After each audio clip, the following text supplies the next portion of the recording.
اس بیٹی کو باپ کی آنکھوں کی کس نے قرار دیا؟ اس قرآن نے قرار دیا۔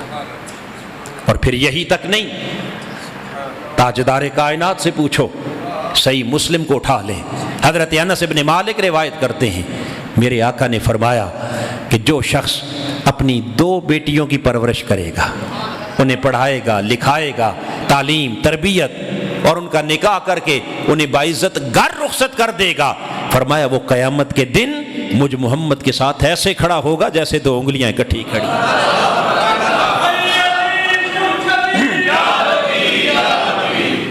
بتانا یہ مقصود ہے کہ یہ بیٹی صرف دنیا میں آنکھوں کی ٹھنڈک نہیں، یہ قیامت کے دن تمہیں انگلی پکڑ کے جنت لے جانے والی ہے۔ حضرت امام جعفر صادق رضی اللہ تعالیٰ عنہ فرماتے ہیں البنون نعمہ والبنات رحمہ، بیٹے اللہ کی نعمت ہیں اور بیٹیاں خدا کی رحمت ہیں۔ بیٹیاں خدا کی، اللہ نے انہیں رحمت بنا کے تمہارے لیے بھیجا ہے۔ حاضرین محترم، یہ مقام بیٹی کو، عورت کو بحیثیت بیٹی، یہ مقام، یہ مرتبہ کس نے دیا؟ قرآن نے دیا۔ اور پھر آگے چلیں تو یہ وہی بیٹی ہے جو کبھی اپنے جملہ حقوق سے محروم تھی، اور حقوق تو ایک طرف رہ گئے نا، قرآن کہتا ہے یہ تو جینے کے حق سے بھی محروم تھی، مگر جو زندہ بچ جاتی اسے معاشرہ کوئی حق دینے کے لیے تیار نہیں تھا، حتیٰ کہ وراثت کا حق بیٹی کو میسر تھا۔ دور جاہلیت میں باپ مر جاتا تو بیٹے، بلکہ بیٹوں میں بھی بڑا بیٹا اس کی ساری جائیداد پر قابض ہو جاتا، بیٹی تو ایک طرف رہ گئی، اس کی بیوہ کو بھی حق دینے کے لیے کوئی تیار۔ حدیث پاک میں آتا ہے ایک خاتون آقا علیہ السلام کی بارگاہ میں آئی، ساتھ چھوٹی سی معصوم بچی بھی تھی، وہ اس کو انگلی سے پکڑ کر لے آئی حضور کی بارگاہ میں، عرض کی یا رسول اللہ میرا شوہر فوت ہو گیا، اب خاندان والے مجھے اور میری اس بیٹی کو اس کے مال میں سے کوئی حصہ دینے کے لیے تیار۔ اتنی بات اس عورت نے کہی تو وہ بیٹی بول پڑی معصوم زبان سے، کہنے لگی میرے آقا، میرا چچا کہتا ہے کہ یہ عورت نہ گھوڑے پر بیٹھ سکتی ہے، نہ تلوار چلا سکتی ہے، اور نہ ہی دشمن سے لڑ سکتی ہے، تو اسے حصہ کس شے کا دیں؟ بس یہ شکایت میرے آقا کی بارگاہ میں پہنچی، اسی لمحے رب کائنات نے اسی سورہ النساء کی آیات دے کر جبرائیل کو بھیج دیا۔ رب نے کہا جبرائیل ابھی جا اور میرے حبیب سے کہہ دے، پیارے مصطفیٰ آپ اعلان کر دیں کہ رب کائنات کا فرمان ہے للرجال نصیب مما ترک الوالدان والاقربون وللنساء نصیب مما ترک الوالدان والاقربون، ارے والدین اور ان کے اقارب کے چھوڑے ہوئے مال وراثت میں جس طرح مرد کا حصہ ہے، اسی طرح خالق کائنات نے والدین اور اقارب کے چھوڑے ہوئے مال میں عورت کا بھی حصہ مقرر کر دیا۔ تو وراثت میں اس عورت کو سب سے پہلے کس نے شریک کیا؟ بولیے، ورنہ اس سے پہلے عورت کی وراثت کا کوئی تصور نہ تھا۔ اور یہاں ایک چھوٹی سی غلط فہمی بھی میں اپنی بہنوں اور بیٹیوں کی دور کر دوں، چونکہ ہمارا انسانی مزاج ہے نا کہ وہ ہر شے میں نیگیٹو پہلو تلاش کرتے ہیں، اور اسلام دشمن قوتیں ان کے ذہن میں یہ بٹھانے کی، یہ کوئی نہیں بتاتا کہ تم جینے کے حق سے محروم تھی، تمہیں قرآن نے دیا، تم وراثت کے حق سے محروم تھی، تمہیں قرآن نے دیا، مگر افسوس کہ دین دشمن قوتیں یہ ضرور انجیکٹ کرتی ہیں کہ دیکھو اسلام نے تمہارے ساتھ کتنا ناروا سلوک رکھا ہے کہ مرد کو 2 حصے دیے تمہیں 1 حصہ دیا۔ سچ بتائیے، یہ پڑھی لکھی ہماری ماڈرن بیٹیاں، ان کے ذہنوں میں یہ اشکالات اور سوالات آتے ہیں یا نہیں آتے؟ کیا کہتی ہیں کہ ہمیں ڈیگریڈ کیا جا رہا ہے، ہمارے مقام کو کم کیا جا رہا ہے۔ دیکھیں جی اسلام نے مرد کو کتنے، بولیے نا، عورت کو، آؤ میری بیٹیوں، میں تمہیں بتانا چاہتا ہوں کہ مرد سے خدا نے تمہیں کہیں بھی کم نہیں رکھا، تمہاری کہیں حق تلفی نہیں کی، تمہیں کہیں ڈی گریڈ اسلام نے نہیں کیا، ہر مقام پر اللہ نے تمہیں برابر کی سطح پر رکھا، اور اسلام کا، قرآن کا ہر فیصلہ عدل پر مبنی، کہیں زیادتی نہیں ہوئی۔ رہ گیا قرآن مجید کا یہ حکم للذکر مثل حظ الانثیین، کہ مرد کے لیے عورت سے 2 گنا حصہ اللہ رب العزت نے اگر رکھا ہے تو اس 2 گنا حصہ میں بھی عورت کے ساتھ زیادتی کیسے نہیں ہے؟ آئیے، اگر ایک باپ کا ایک بیٹا ہے اور ایک بیٹی ہے، اب بیٹے کو قرآن کہتا ہے 2 حصے ملیں گے، بیٹی کو 1 حصہ ملے گا۔ ظاہراً دیکھنے میں بیٹی سمجھ رہی ہے کہ مجھے بیٹے سے آدھا مل رہا ہے، مگر حقیقت یہ ہے کہ وہی بیٹی جب شادی ہو کر اگلے گھر چلی گئی اور اگلے گھر جا کر وہ اپنے شوہر کے نکاح میں آ گئی، اب اس کا شوہر جب اپنے باپ کی جائیداد سے حصہ لے گا تو کتنے، بولیے کتنے حصے لے گا؟ شوہر 2 حصے لے گا۔ اب 2 حصے شوہر نے اپنے باپ کی جائیداد سے لے لیے، 1 حصہ بیٹی اپنے باپ کی جائیداد سے لے کے چلی گئی، کتنے ہو گئے؟ 3 حصے ہو گئے۔ اب جو پیچھے بھائی چھوڑ کے گئی تھی، اس بھائی نے تو اپنے باپ کی جائیداد سے 2 لیے تھے، مگر اس کے ہاں جو بیوی آئے گی وہ بھی کتنا لے کے آئے گی؟ 1 حصہ لے کے آئے گی۔ لہٰذا اس بھائی کے ساتھ جب اس کی بیوی کا 1 ملا تو وہاں بھی 3 ہو گئے، اور اس بہن کے ساتھ اس کے شوہر کے 2 ملے تو یہاں بھی، ادھر بھی 3 حصے ہیں، ادھر بھی۔ بتائیے ہے کوئی زیادتی؟ یہ ہے قرآن کا نظام عدل۔ تو خالق کائنات نے عورت کو کیا شریک وراثت کر کے اگلے لفظ بڑے قابل غور ہے، فرمایا مما قل او کثر نصیبا مفروضا، وہ مال وراثت تھوڑا ہو یا زیادہ ہو، رب کائنات نے یہ حصہ مقرر کر دیا ہے، اب کسی کو بدلنے کی گنجائش، اجازت نہیں ہے۔ اب جو خاص بات کہنے لگا ہوں وہ یہ، قرآن نے تو اسے کو مقرر کر دیا، مگر ہم بطور مسلمان سوچے، کلمہ پڑھتے ہیں، حضور کی غلامی کا دعویٰ کرتے ہیں، عشق رسول کے نعرے لگاتے ہیں، مگر بطور مسلمان مجھے سچ بتانا، کیا بیٹی کو، بہن کو وراثت کا حق دینے کے لیے تیار ہیں؟ کتنے لوگ حق دیتے ہیں؟ بہن اور بیٹی اگر وراثت کے حق کی بات کرے تو اسے فوراً کہہ دیا جاتا ہے تجھے پڑھایا ہے، لکھایا ہے، تجھ پر اتنا خرچ کیا ہے، پھر تیری شادی کروائی ہے، پھر تجھے اتنے لاکھ کا ہم نے جہیز دے دیا، یہ دے دیا، یہ دے دیا، اب کیا لینے آئی ہو؟ سچ بتائیے ایسا ہوتا ہے یا نہیں؟ جی پریکٹیکلی بہن بیٹی وراثت سے کیا آج بھی محروم ہے۔ اب یہ قصور کس کا ہے؟ یہ قرآن کا؟ بولیے، یہ کمزوری اسلام کی ہے؟ قرآن نے تو کہہ دیا نصیبم مفروضا، قرآن نے تو حصہ مقرر کر دیا ہے۔ اب اگر ظالم سماج اسے حق نہیں دیتا تو یہ نقص اسلام کا نہیں، یہ ظالم معاشرے کا ہے، اور اس معاشرے نے کے اندر یہ نقص آیا کہاں سے ہے؟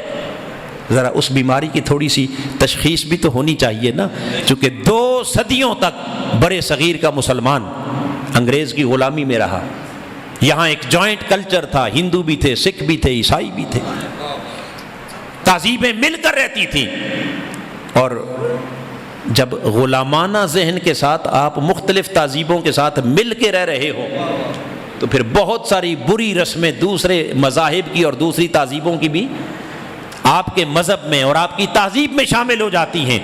انہی رسومات میں سے ایک رسم وہ ہے جہیز، کیا؟ جس کا اسلام نے ہمیں پابند، جہاں تک پڑھانا لکھانا تعلیم تربیت ہے، بیٹی کا نکاح ہے، شادی ہے، یہ تو سب اللہ پاک نے مرد کے اوپر اس بیٹی کا حق رکھا ہے۔ اگر باپ نے بیٹی کو تعلیم دلوائی ہے، اچھی یونیورسٹی میں پڑھایا ہے، اس کے اوپر خرچ کیا ہے، اس کا نکاح کروایا ہے، تو یہ بیٹی پر احسان نہیں کیا، یہ تو اس کا فرض تھا۔ یہ کیا تھا؟ اب رہ گیا جہیز، تو جہیز کو اسلام نے فرض نہیں کیا، یہ تو بیٹی کی رخصتی کے وقت ماں باپ کی طرف سے، بہن بھائیوں کی طرف سے اس کے لیے گفٹ ہے، تحفہ ہے، جتنی حیثیت ہے تحفہ اس حیثیت سے دے دو۔ تھوڑی حیثیت ہے تو تھوڑا دے دو، زیادہ ہے تو بولیے۔ اسلام نے تو ہمیں پابند، مگر ظلم ہم نے یہ کیا کہ جس شے کا اسلام نے پابند نہیں کیا وہ لعنت ہم نے اپنے سر پہ سوار کر لی۔ ظلم یہ ہوا کہ ہم نے کہا جب تک اتنے لاکھ کا جہیز اکٹھا نہیں ہوتا بیٹی رخصت ہی نہیں ہو سکتی، بھلے وہ بوڑھی ہو جائے۔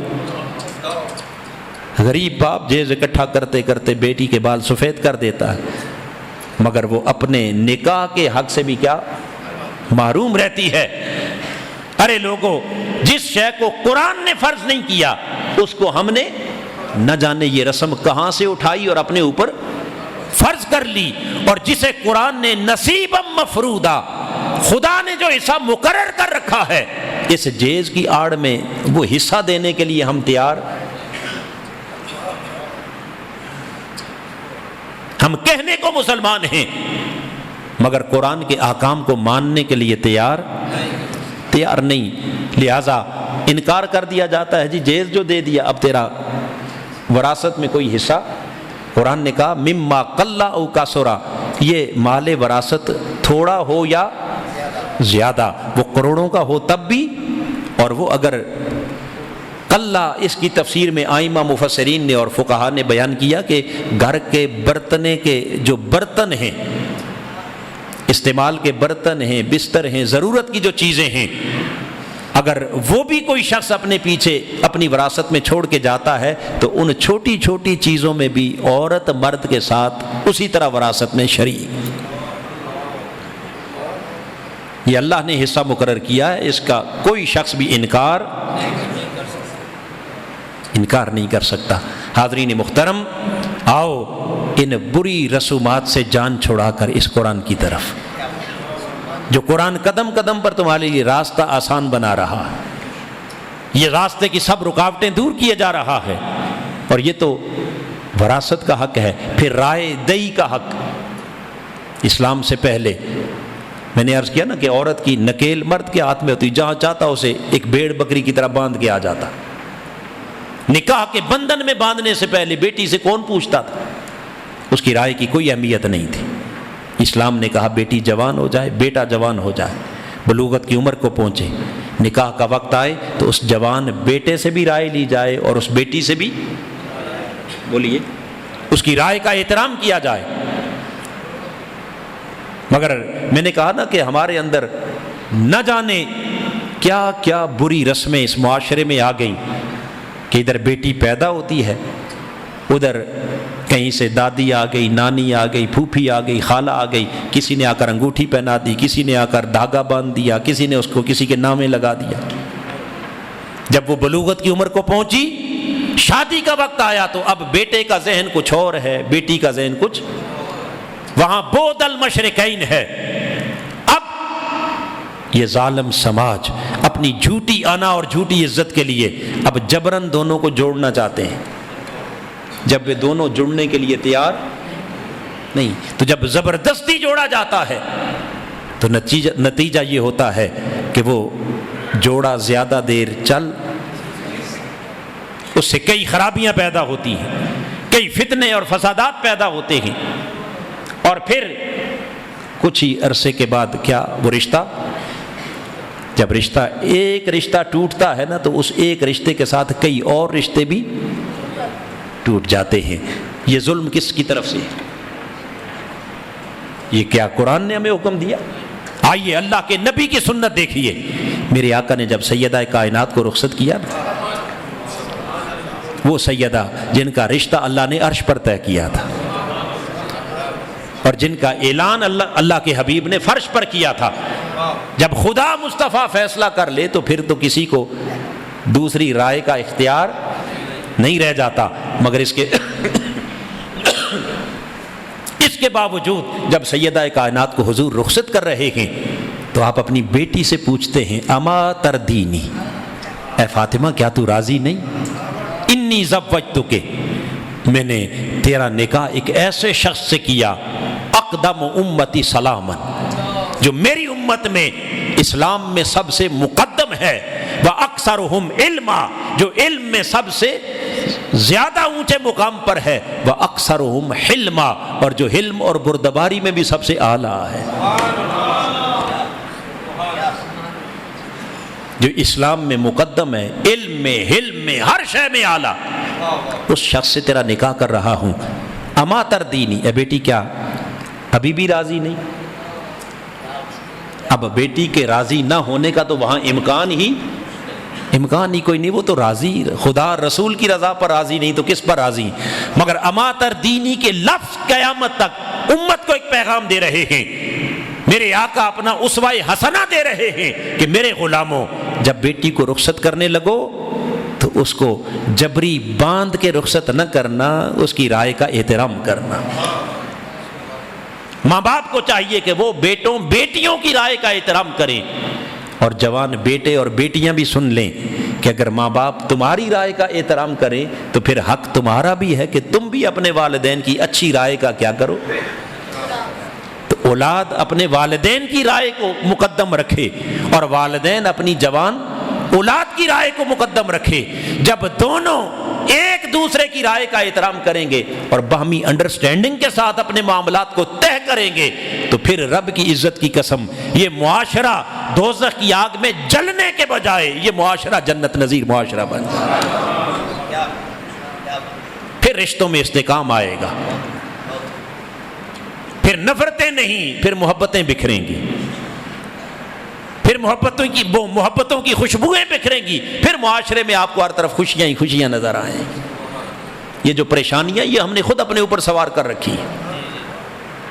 تو حاضرین محترم، یہ عرض کر رہا تھا کہ اسلام نے اسے وراثت کا حق بھی دیا اور اسلام نے اسے رائے کا حق بھی دیا، اور پھر اگر اسلام نے بطور بیٹی اتنا اونچا مقام دیا، اتنی اونچی عزت اور عظمت دی، تو اب سوچنے کی بات ہے کہ بطور بیٹی اس کا کردار کیا رکھا، بطور بیٹی اس کا کردار کیا متعین کیا۔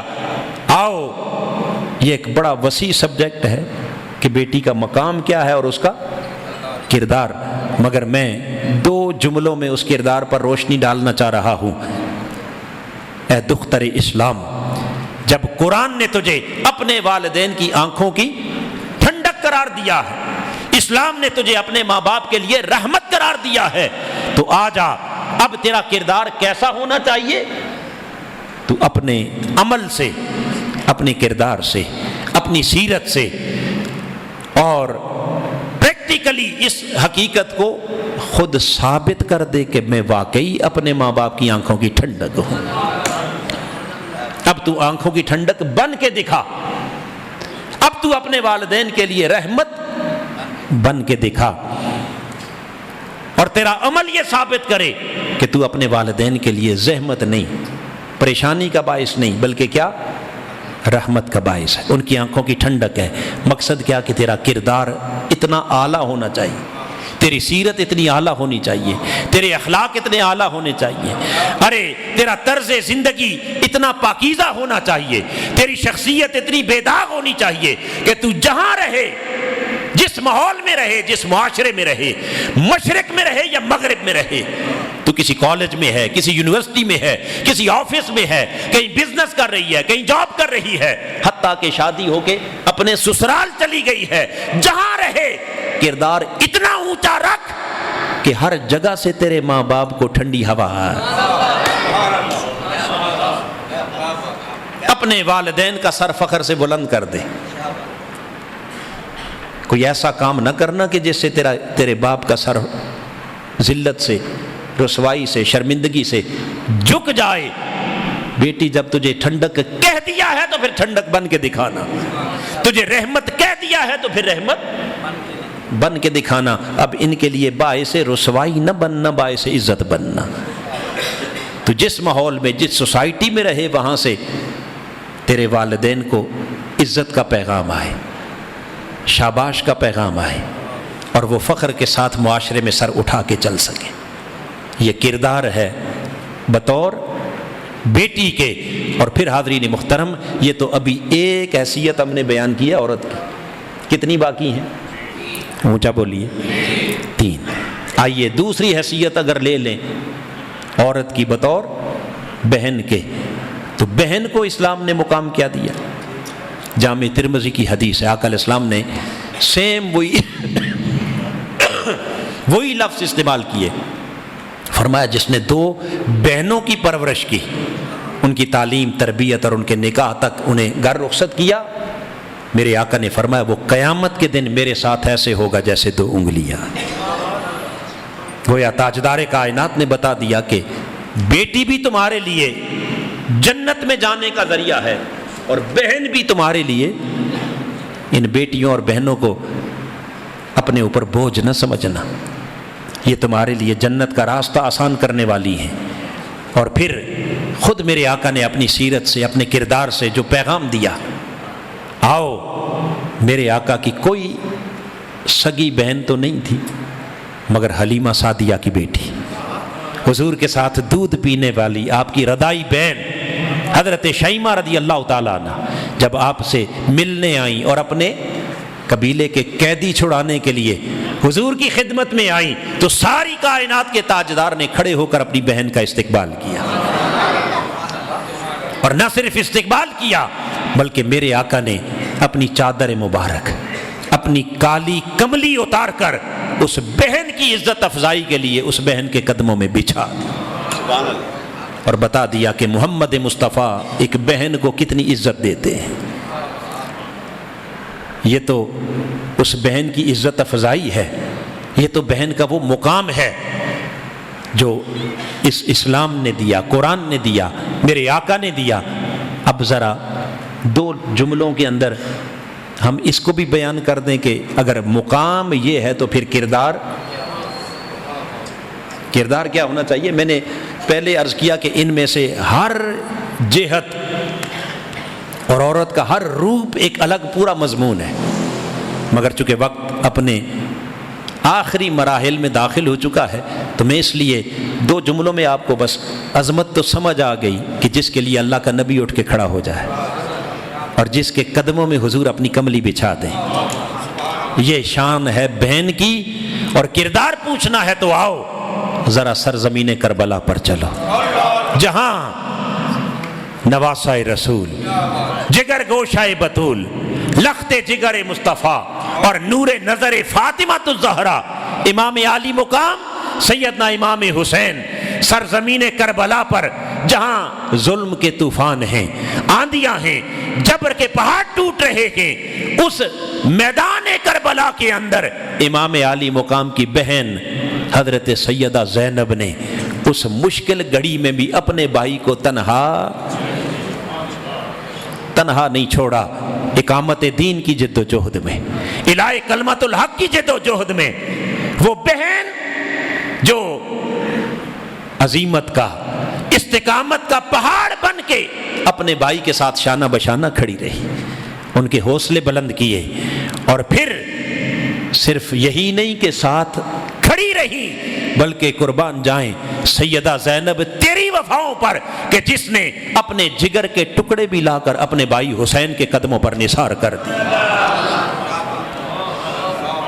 اگر وہ مقام ہے تو یہ بہن کا کردار ہے، اور اس سے اونچا کردار کائنات کی کوئی بہن ادا۔ اب آگے چلیں تو تیسری حیثیت عورت کی بطور بیوی کیا ہے، اور بطور بیوی لے لیں تو خالق کائنات کا قرآن جب اس رشتہ ازدواج کی بات کرتا ہے نا تو سورہ الروم کو اٹھائیں، رب کائنات نے فرمایا وَمِنْ آیَاتِهِ أَنْ خَلَقَ لَكُمْ مِنْ أَنفُسِكُمْ أَزْوَاجًا لِتَسْكُنُوا إِلَيْهَا۔ لوگوں، یہ اللہ کی قدرت کی نشانیوں میں سے ایک بڑی نشانی ہے کہ اس رب نے تم ہی میں سے تمہارا جوڑا بنایا۔ اب یہ جو رشتہ ازدواج ہے، میاں اور بیوی کا رشتہ، اس رشتے کو خالق کائنات کیا کہہ رہا ہے؟ من آیاتہ۔ اس رشتے کو عام نہ سمجھنا، اسے معمولی نہ سمجھنا، اس رشتہ ازدواج کو خدا اپنی قدرت کی ایک بڑی نشانی کہہ رہا۔ کیا کہہ رہا ہے؟ بولیے۔ اس سے بڑھ کر اس رشتے کا تقدس اور کیا ہوگا کہ جسے خدا اپنی قدرت کی نشانی کہے۔ اور پھر اگلی بات جو خاص توجہ طلب ہے وہ یہ کہ دنیا کے تمام رشتے اس زمین پر آ کر بنے، رشتے کی ابتدا کہاں ہوئی؟ اس زمین پر، مگر رشتہ ازدواج، شوہر اور بیوی کا رشتہ، یہ اس زمین پر نہیں، یہ پہلا رشتہ اللہ پاک نے جنت میں بنایا۔ پہلا جوڑا کہاں بنایا؟ اور اگلی بات بھی سن لیں، اس زمین پر بننے والے سارے رشتے یہیں رہ جائیں گے۔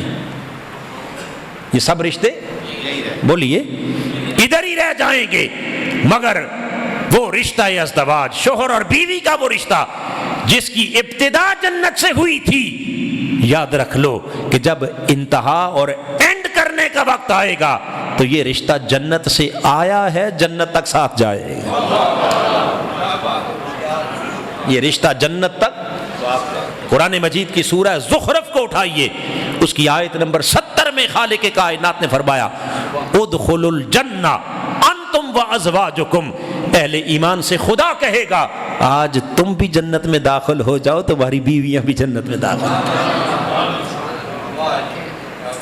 ہم نے اس رشتے کو وبال جان بنا لیا، سچ بتائیے ایسا ہے یا نہیں؟ ہم نے اس رشتے کے تقدس کو پامال کر دیا، ہم نے اس رشتے کی حرمت کو جانا ہی نہیں کہ یہ آیا کہاں سے اور اس نے ساتھ جانا کہاں تک ہے۔ حاضرین محترم، ہم نے چھوٹی چھوٹی چیزوں کے اوپر معاذ اللہ استغفر اللہ اس رشتے کی حرمت کو قربان کرنا شروع کر دی۔ کوئی ادھر سے سنی سنائی، کوئی ادھر سے کان بھرے کسی نے، اور ہم غلط فہمیوں کا شکار ہو گئے۔ آؤ میرے بھائیوں اور میری بہنوں، یہ بڑا مقدس رشتہ ہے، یہ جنت سے آیا ہے اور جنت تک۔ اور بنایا کیوں؟ یہ رشتہ کیوں بنایا؟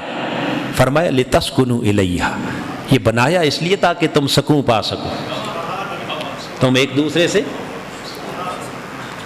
یہ رشتہ ہم نے نوک جھونک کے لیے نہیں بنایا، یہ صبح و شام لڑنے جھگڑنے کے لیے نہیں بنایا، یہ صبح و شام الجھنے کے لیے نہیں۔ لتسکنوا، قرآن مقصد بیان کر رہا ہے۔ مجھے سچ بتائیے کتنے لوگ ہیں، کتنی بہنیں ہیں، کتنے بھائی ہیں، کتنی بیویاں ہیں، کتنے شوہر ہیں جو اس مقصد کو پورا کر رہے ہیں؟ اور پھر میرے آقا نے اس رشتے کی حرمت اور اس کے تقدس کو تو قرآن نے بیان کر دیا، اب حضور نے جو بطور بیوی عورت کو مقام دیا، کبھی اس مقام کو سمجھنے کی کوشش کیجئے۔ صحیح بخاری کو اٹھا لے، میرے آقا نے فرمایا جو شوہر اپنے ہاتھ سے ایک لقمہ اپنی بیوی کے منہ میں ڈالتا ہے، رب کائنات اس ایک لقمے پر اسے ایک صدقے کا اجر عطا فرماتا ہے۔ ایک صدقے کا۔ اور صرف یہی نہیں بلکہ میرے آقا نے فرمایا الدنیا متاع وخیر متاعها المرأة الصالحہ، حضور نے فرمایا دنیا ایک متاع ہے، اور اس دنیا کی بہترین متاع، یعنی اس دنیا کی سب سے بڑی دولت المرأة الصالحہ، حضور نے فرمایا نیک بیوی دنیا کی سب سے بڑی دولت ہے۔ یہ مقام کس نے دیا؟ اللہ کے حبیب نے دیا۔ اور پھر جب مقام یہ دیا، اب سوچنے کا مقام ہے کہ بطور بیوی اس کا بولیے نا کردار کیا ہونا چاہیے۔ آئیے اس کردار کو پھر یہی سورہ النساء ہے، اس کی آیت نمبر 34 نمبر آیت کریمہ ہے۔ رب کائنات نے اس کردار کو بیان کرتے ہوئے فرمایا فالصالحات، آؤ تمہیں بتاؤں کہ نیک صالح عورتیں کون ہوتی ہیں، صالحات کی تعریف کیا ہے۔ رب کائنات نے فرمایا فالصالحات قانتات حافظات للغیب بما حفظ اللہ، نیک بیویوں کی پہلی صفت قرآن بیان کرتا ہے قانتات، وہ اطاعت گزار ہوتی ہیں، وہ فرما بردار ہوتی ہیں۔ کس کی فرما بردار؟ سب سے پہلے اللہ کی فرما بردار، پھر اس کے رسول کی فرما بردار، اور پھر اپنے شوہر کی فرما بردار۔ وہ اپنے شوہر کی نافرمان نہیں ہوتی، فرما بردار ہوتی ہے۔ کیوں؟ اس لیے کہ شوہر کو اللہ نے ان کے اوپر محافظ بنایا۔ الرجال قوامون علی النساء، چونکہ مرد کو عورت کا نگہبان بنایا، محافظ بنایا، اور گھر کی تمام مینجمنٹ کی ذمہ داریاں اللہ نے چونکہ مرد پر ڈالی ہیں، تو جب گھر کا سربراہ مرد کو قرار دیا، عورت سے کہا اور بچوں سے کہا کہ اب اس کی کیا کرو، اطاعت، چونکہ جب تک نیچے لوگ اس سربراہ کی اطاعت نہ کریں، اس کی فرما برداری نہ کریں، تو کبھی بھی کوئی یونٹ بھی کبھی ترقی، مثلا کوئی سکول لے لیں، کوئی کالج لے لیں، یونیورسٹی لے لیں، کوئی ادارہ لے لیں، اس ادارے کا اگر ایک سربراہ مقرر ہو جائے اور نیچے اس کی بات ہی کوئی نہ سنے، بتائیے وہ ادارہ ترقی کرے گا یا تباہ ہو جائے گا؟ بس گھر بھی ایک یونٹ ہے جس کا سربراہ اللہ نے مرد کو بنایا، عورت کو پابند اطاعت کیا، اور مرد کو بے لگام اس کے اوپر ڈکٹیٹر نہیں بنایا، بلکہ ہر فیصلے میں اس عورت کو، اپنے بچوں کو، بیٹوں کو، بیٹیوں کو شریک مشورہ کرنے کا حکم دیا، اور پھر باہمی مشاورت کے ساتھ جب کوئی ڈیسیژن ہو جائے تو پھر بچے، بیوی، سب اس کے اطاعت گزاری کے کیا ہے، پابند کر دیے قرآن نے۔ تو فرمایا الجھنا نہیں بلکہ فرما برداری، یہ پہلی صفت ہے۔ اور دوسری صفت قرآن نے بیان کی، حافظات، حفاظت کرنے والی، للغیب، اپنے شوہر کی عدم موجودگی میں۔ کس شے کی حفاظت؟ سب سے پہلے اس شوہر کے نسب کی حفاظت، اپنی عفت، عصمت اور اپنی عزت کی حفاظت، اور پھر اپنے شوہر کے گھر کی ہر شے کی حفاظت۔ یہ دوسری صفت اللہ نے رکھی، کن کی؟ نیک اور صالح بیویوں کی۔ حاضرین محترم، آئیے قرآن مجید میں پھر خالق کائنات نے دوسرے مقام پر جہاں عورت کا کردار بیان کیا، وہاں اس کے ساتھ مرد کے کردار کو بھی شامل کیا، اور ایک ہی آیت کریمہ کے دو جملوں میں یوں سمجھ لیں کہ قرآن نے کوزے میں دریا بند کر دیا۔ اور وہ کردار کیا ہے؟ آئیے خالق کائنات کا قرآن کہتا ہے، ہن لباس لکم وانتم لباس لہن۔ اے مردو، عورتیں تمہارا لباس ہیں، اور اے عورتوں، مرد تمہیں ان کا لباس بنایا ہے اور انہیں تمہارا لباس بنایا ہے۔ لفظ ایک ہے، لباس۔ کیا؟ رب نے کہا بس اس میں جتنا غور کرتے چلے جاؤ، کبھی ٹھنڈے دماغ سے بیٹھ کے سوچنا کہ یہ لباس کیا کیا دیتا ہے ہمیں۔ سردی آئے تو اس سے بھی یہی لباس بچاتا ہے، گرمی آئے تو اس سے بھی، بولیے، شدید دھوپ کی تپش سے بھی یہی لباس بچاتا ہے، ٹھنڈی ہواؤں سے بھی یہی لباس بچاتا ہے، ہمارے جسم کے عیبوں پر پردہ بھی یہی لباس ڈالتا ہے، ہماری عزت کا باعث بھی یہی لباس بنتا ہے، ہماری شان و شوکت بھی اسی لباس کے ساتھ ہے۔ کہ لباس اتر جائے تو بندہ کسی کو منہ دکھانے کے قابل، بولیے، قابل نہیں رہتا۔ رب نے کہا مرد عورت کا لباس، عورت مرد کا لباس۔ معنی کیا ہے کہ مرد تو اپنی عورت کے لیے پروٹیکشن کا باعث ہے، اس کی حفاظت کا باعث ہے، اس کے عیبوں پر، کمزوریوں پر پردہ ڈالنا، اسے ٹھنڈی گرم ہواؤں سے بچانا، اسے راحت پہنچانا، اسے سکون پہنچانا، اور پھر اس کی شان و شوکت میں، عزت میں اضافے کا باعث تجھے بنایا ہے۔ اور اے عورت تو بھی دھیان کر، تجھے مرد کے لیے لباس بنانے کا معنی یہ ہے کہ اپنے مرد کی کمزوریوں کو جگہ جگہ اچھالتی نہ پھرنا، اس کی کمزوریوں پر پردہ ڈالنے کا حکم بھی تیرے لیے ہے۔ وہ فرشتہ نہیں ہے، وہ انسان ہے، اس میں کمیاں ہوں گی، کمزوریاں ہوں گی۔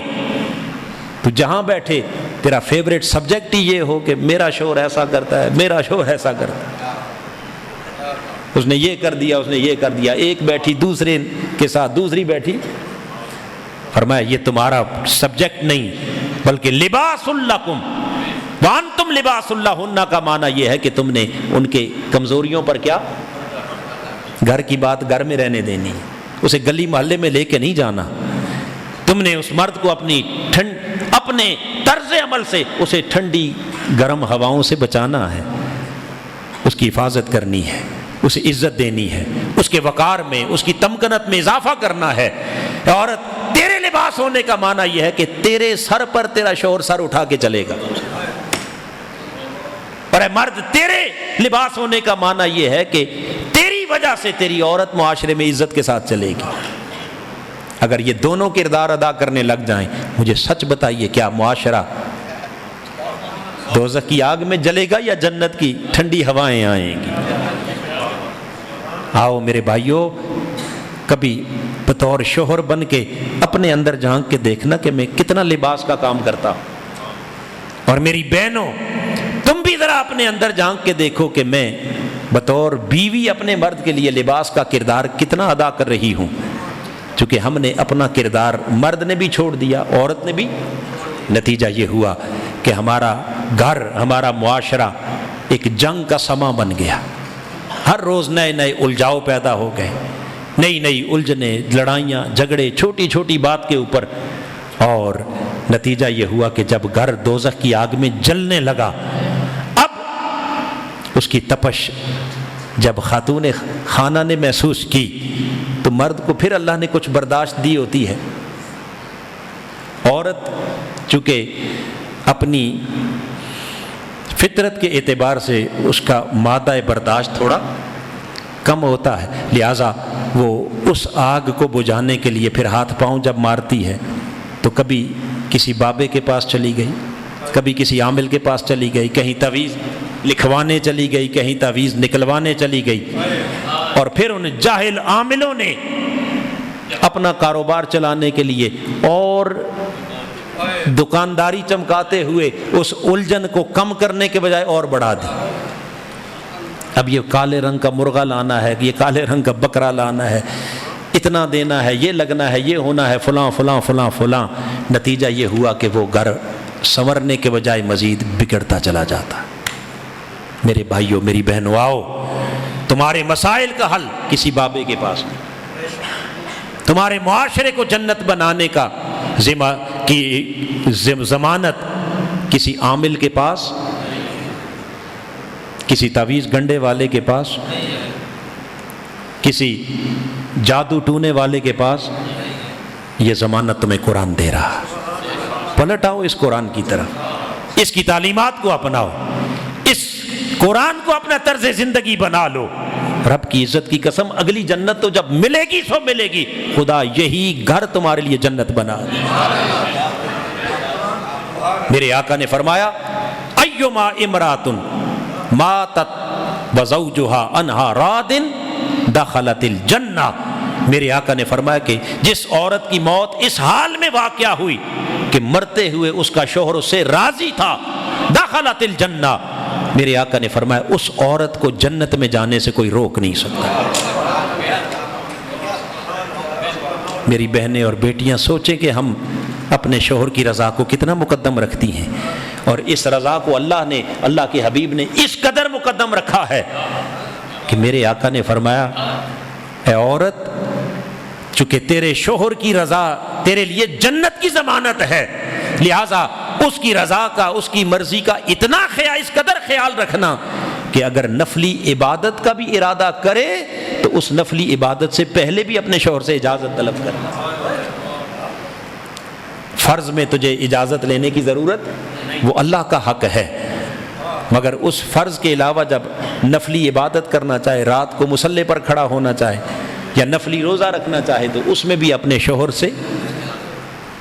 حاضرین محترم، یہ کردار رکھا ہے اسلام نے، کاش اس کردار کی طرف ہم لوٹ آئیں۔ اور آخری حیثیت عورت کی بطور ماں ہے، اور ماں پھر ایک بڑا وسیع سبجیکٹ ہے، بڑا وسیع سبجیکٹ ہے۔ ماں کی شان پھر جو اسلام نے دی ہے دنیا کا کوئی معاشرہ دے نہیں سکتا۔ مگر آئیے قرآن مجید کا مطالعہ کریں تو خالق کائنات نے اپنے قرآن مقدس کے اندر بالوالدین احسان کی بات کی۔ اب وہ احسان کیا ہے اس کی بہت تفصیلات ہیں، بہت ڈیٹیلز ہیں، مگر خود قرآن مجید سے ہی پتہ چلتا ہے کہ وہ احسان کس درجے میں۔ فلا تقل لہما اف ولا تنہرہما واخفض لہما جناح الذل من الرحمہ۔ احسان یہ ہے کہ اف نہ کہنا، سر نہ اٹھانا، اونچی آواز نہ کرنا، سر جھکا کے رہنا۔ واخفض لہما جناح الذل من الرحمہ، اپنے نرمی کے پر بچھائے رکھنا۔ کیا معنی؟ کہ اولاد اپنے والدین کے سامنے بچھ کے رہنا، یہ احسان ہے۔ یہ تو قرآن نے کہا۔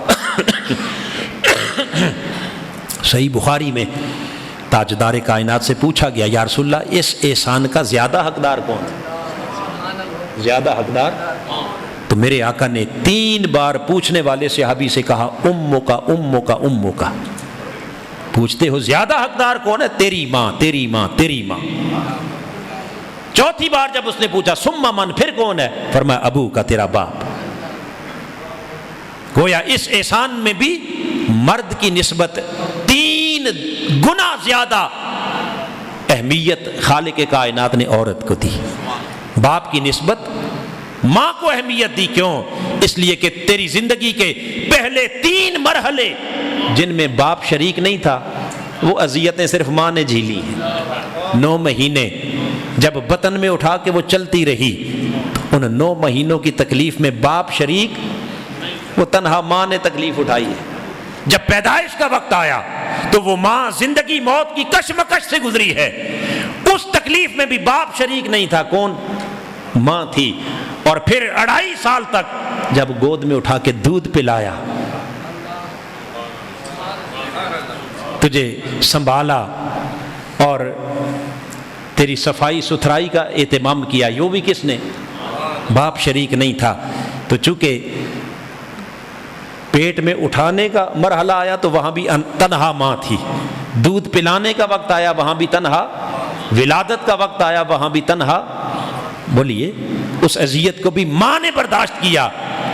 اب جب بچہ انگلی پکڑ کے چلنے کے قابل ہوا تو پھر باپ بھی ساتھ شامل ہو. اس لیے میرے آقا نے فرمایا پہلا حق بھی ماں کا، دوسرا حق بھی ماں کا، تیسرا حق بھی ماں کا، چوتھا حق جہاں سے باپ شریک ہوا ہے وہاں سے باپ کا بھی حق شروع ہے. حاضرین محترم، یہ رائٹ اسلام نے دیا کس کو؟ عورت کو، بطور ماں کے. اور جب حق یہ دیا تو پھر آخری بات اس ماں کا کردار بھی تو کوئی ہونا چاہیے. آئیے اس حق اور کردار دونوں کو ایک حدیث میں میرے آقا نے جمع کر دیا. حضور نے فرمایا ان الجنت تحت اقدام الامہات، لوگوں بے شک تمہاری جنت تمہاری ماؤں کے قدموں کے نیچے ہے. تو جب جنت ماں کے قدموں کے نیچے رکھ دی، یہ ماں کا اونچا مقام بھی بیان کر دیا، یہ شان بھی بیان ہو گئی، اور اسی میں ماں کا کردار بھی میرے آقا نے متعین کر دیا کہ اے ماں تیرے اوپر اتنی بڑی ذمہ داری اللہ کے حبیب نے ڈال دی. جب جنت تیرے قدموں میں رکھ دی تو اس کا مطلب یہ ہے کہ اب جنت میں اولاد کو لے جانے کی ذمہ دار بھی تجھے ٹھہرایا. تو چاہے تو اولاد کو جنت میں لے جانا کوئی مشکل نہیں. جنت قدموں کے نیچے یہ ایک استعارہ ہے، ایک اشارہ ہے اس امر کی طرف کہ ماں کے لیے اولاد کو جنت لے جانا اتنا ہی آسان ہے جیسے قدموں میں پڑی شے اٹھا کے کسی کو دے دینا. قدموں میں پڑی شے کسی کو اٹھا کے دے دینا. پتہ یہ چلا کہ اگر ماں کی تعلیم تربیت ٹھیک ہو جائے تو اولاد کو جنت میں پہنچنے میں دیر، چونکہ سب سے پہلی تربیت گاہ ماں کی گود ہے، پہلی یونیورسٹی آغوش مدر ہے. اور یاد رکھ لیں کہ یہ تو جنت میں لے جانا ہے نا. اگر ماں چاہے تو صرف جنت لے جا نہیں سکتی بلکہ اس سے بھی اوپر، اس سے بھی. اگر ماں سیدہ کائنات بن جائے تو پھر بیٹا خالی جنتی نہیں بنتا، وہ جنتیوں کا سردار بن جاتا. پتہ یہ چلا کہ یہ سب کچھ اللہ نے ماں کے ہاتھ میں دے دیا.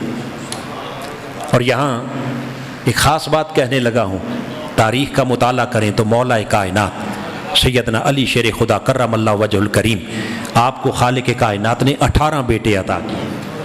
کتنے؟ 18 بیٹے عطا کیے. اور ان 18 میں سے نہ کوئی حسن بن سکا نہ کوئی حسین بن سکا. ان دونوں کی شان جدا رکھی. کبھی سوچا کہ کوئی حسن اور حسین کیوں نہ بن سکا؟ ارے بیٹے تو سب علی کے تھے، مگر حسن اور حسین اس لیے نہ بن سکے کہ ان کی ماں فاطمہ،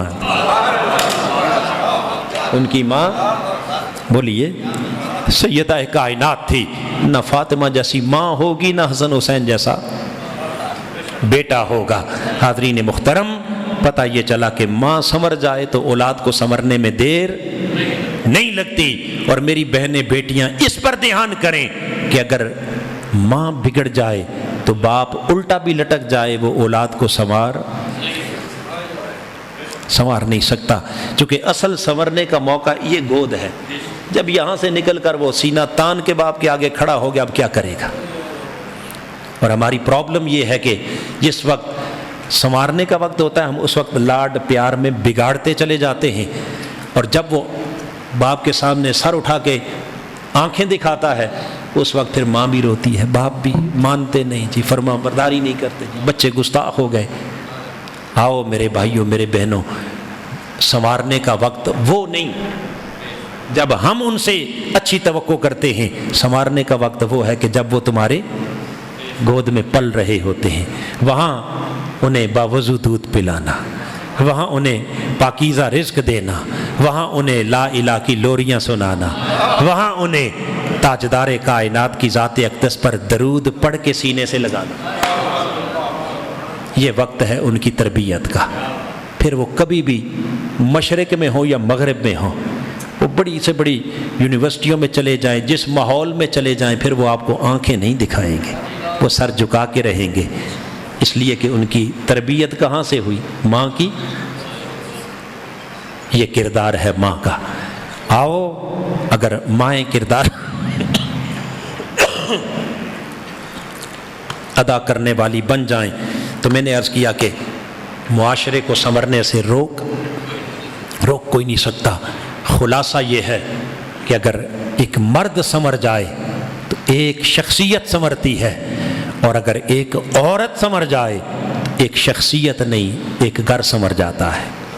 عورت سنور جائے تو پورا معاشرہ سنور جاتا ہے. لہذا حاضرین محترم، آج اس آخری نشست میں 5 روزہ دروس عرفان القرآن کے موقع پر میں تحریک منہاج القرآن خانے وال کی جملہ تنظیمات کو، عہدیداران کو جہاں مبارکباد پیش کر رہا ہوں ان کامیاب دروس کے انعقاد پر. وہاں سب سے بڑھ کر ڈھیروں مبارکبادیاں ہیں منہاج القرآن ویمن لیگ کی، میری ان بہنوں کے لیے، ان بیٹیوں کے لیے کہ جو ہر روز صبح سویرے اپنے گھر کے مردوں سے گھنٹوں پہلے اٹھ کے سحری بناتی رہیں، ان کی خدمت کرتی رہیں، اور سب کو روزہ رکھوا کر پھر اپنے گھر کی ساری ذمہ داریاں نبھا کر پھر صبح سویرے اس درس قرآن کی نشست میں بھی شامل ہوتی رہیں. اور وہ بہنیں بیٹیاں میری منہاج القرآن ویمن لیگ کی عہدیداران جنہوں نے بھائیوں کے ساتھ بہنوں کی تعلیم اور تربیت کا یہ اہتمام 5 دن کیے رکھا اور اس دعوت کو گھر گھر پہنچاتی رہیں، میں ان کی عظمت کو سلام پیش کرتا ہوں. میں ان کو ڈھیروں مبارکبادیاں پیش کرتا ہوں. اور ہم سب اللہ کے حضور دعا گو ہیں کہ خالق کائنات ہمارے بھائیوں اور ہماری بہنوں کی ان جملہ نیک کوششوں اور کاوشوں کو اپنی بارگاہ میں شرف قبولیت عطا فرمائے. چونکہ آج آخری دن ہے ہمارے 5 روزہ دروس عرفان القرآن، وہ تو آج ختم ہو گئے. اب کل آپ کو قرآن کی یہ صحبت، یہ سنگت یہاں اس طرح میسر بولیے نہیں ہوگی. مگر سچ بتائیے کیا اس قرآن کی کچھ مزید صحبت لینے کو دل چاہتا ہے یا نہیں؟ بولیے. جی چاہتا ہے کہ یہ قرآن کا سایہ ہو، یہی محافل ہوں، مجالس ہوں. اس کے لیے چونکہ 5 دن خانے وال میں تھے اور آگے 20 رمضان المبارک سے لے کر 29 تک آخری 9 یا 10 دن وہ منہاج القرآن کے مرکز پر جہاں شہر اعتکاف آباد ہونے جا رہا ہے. آؤ اگر انہی صحبتوں کو، انہی رونقوں کو اور انہی لذتوں کو اس سے بھی کہیں بڑھ کر پانا چاہتے ہو تو پھر وہاں ایک مجلس سجے گی، جام چلیں گے اس قرآن کے، اور وہاں ساقی ہم جیسا بے عمل اور بے علم شخص نہیں ہوگا، ساقی خود شیخ الاسلام ہوں گے جو قرآن کے جام بھر بھر کے تمہیں پلائیں گے. آقا کی سیرت کے جام ملیں گے، عشق الہی کے جام ملیں گے. آؤ 5 دن یہاں اس قرآن کی صحبت میں گزارے ہیں، 10 دن کے لیے آج ہی سے اپنا ارادہ کر لو، نیت کر لو، اپنا اہتمام کر لو کہ آخری 10 دن اس ماہ رمضان المبارک کے منہاج القرآن کے مرکز پر قدوۃ الاولیاء شہزادہ غوث الورا کے روحانی سائے میں اور شیخ الاسلام کی صحبت میں وہ 10 دن اس قرآن کا درس بھی لیں، روحانی تربیت کا اہتمام بھی کریں، اور پھر اللہ اور اس کے رسول کے ذکر سے اپنے مردہ دلوں کو آباد بھی کریں۔ خالق کائنات ہمیں توفیق عمل دے کہ ہم جو کچھ یہاں سے لے کے جا رہے ہیں ہم اس کی حفاظت بھی کر سکیں اور اسے اپنی عملی زندگی کا حصہ بھی بنا سکیں۔ رب ذوالجلال ہمارا سب کا حامی و ناصر ہو، آمین۔ وما علینا الا البلاغ المبین۔